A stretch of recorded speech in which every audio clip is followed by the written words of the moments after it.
way through our community. So,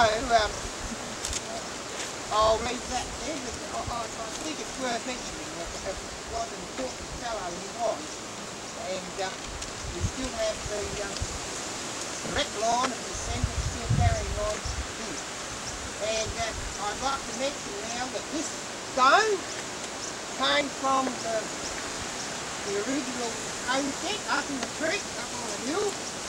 Richard finally, when I rang him, said, I know that the stone up in the creek that's been there for a long, long time, and I wanted to go and put it in my garden. Thank goodness he didn't put it in his garden, because we've got it down here now, and it's going to stop here for ever and a day, you know. And so we're very grateful to Richard for getting it out of the creek and bringing it down here. So we can have it started to celebrate our pioneers. Now, just a few things that these are not all necessarily in executive order, but I just want you to think back that there's been 3 bridges at Whitwarta. The first bridge was built in about 1877, wooden bridge, and then the second bridge was the stone bridge, which was down there, was still there, and later used the new bridge that was coming across the river. So we've had three bridges here. The wells were a pretty important part of Whitwarta. 2 of the wells are under the road, the present road now. Before that road was there, you can still see where those wells were. They had Douglas pumps on them, and they all had to be hand pumped. And everybody that carted water north of Whitwarta during the summer and winter had to hand pump that water into their tanks from those 2 wells. And the third well was just across the river, and if you take notice, it's still fenced off. That third well across the river was Maxwell's paddock, and that's still fenced off. That well is still there. And my father always tells me that, and I'm going a lot by what my dad told me in this talk, that well had little cups on it. It wasn't a pump well, that was an earlier model well, and it was a windlass, a long chain with little cups, and as the water, it went down through the water and nothing tipped them out. So that well was a very early model well, but they were very important, and my dad always spoke about the numbers of teams of horses that carried water day and night during the summertime from Whitwarta north, because there was no water here, no well water of any kind just north of Whitwarta, more to Thomas.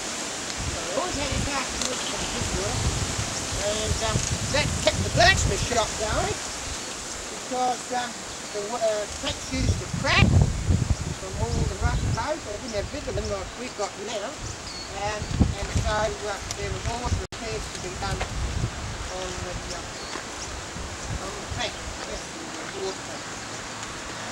There was also had a swing hole just down a bit from in front of that, the whole post on the house, and that was a great place for all the young fellas that used my dad for monkeys.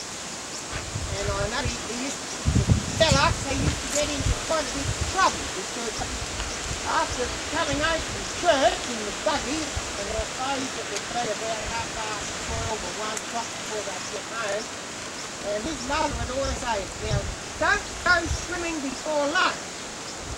And the boys' room was, the door was out of the house, so as soon as they'd gone home from church, down to the swimming pool, you had to swim before lunch, but there was always the telltale sign when they got back, because the hair was all wet. And so he reckons his mother used to give the employed a hard time because they disobeyed what they weren't supposed to do.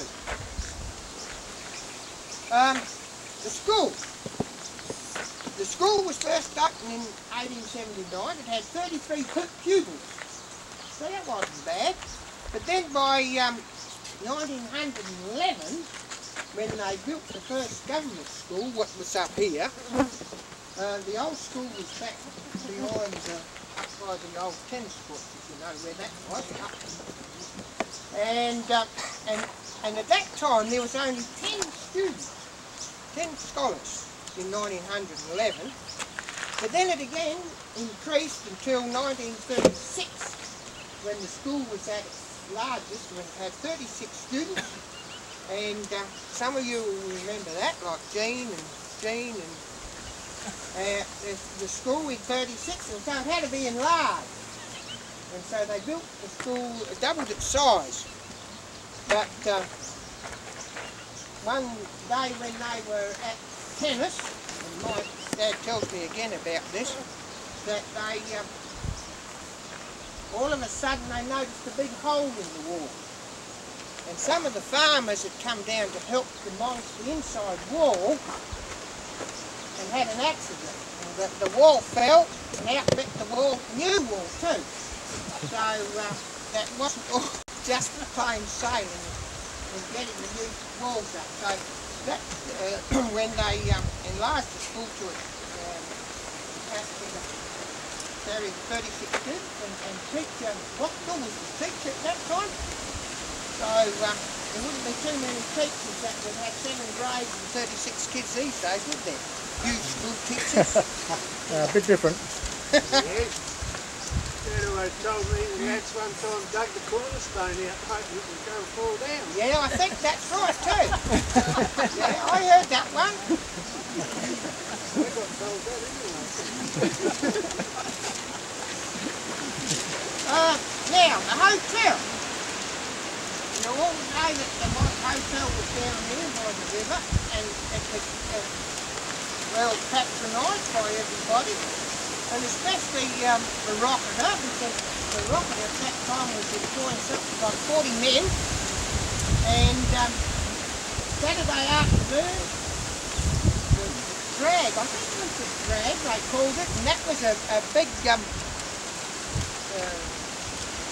well, light trolley, but it had 2 rows of seats down each side. And all the fellas from the Rocketer would come down to the pub Saturday afternoon, because the hotels were open Saturday afternoon and night.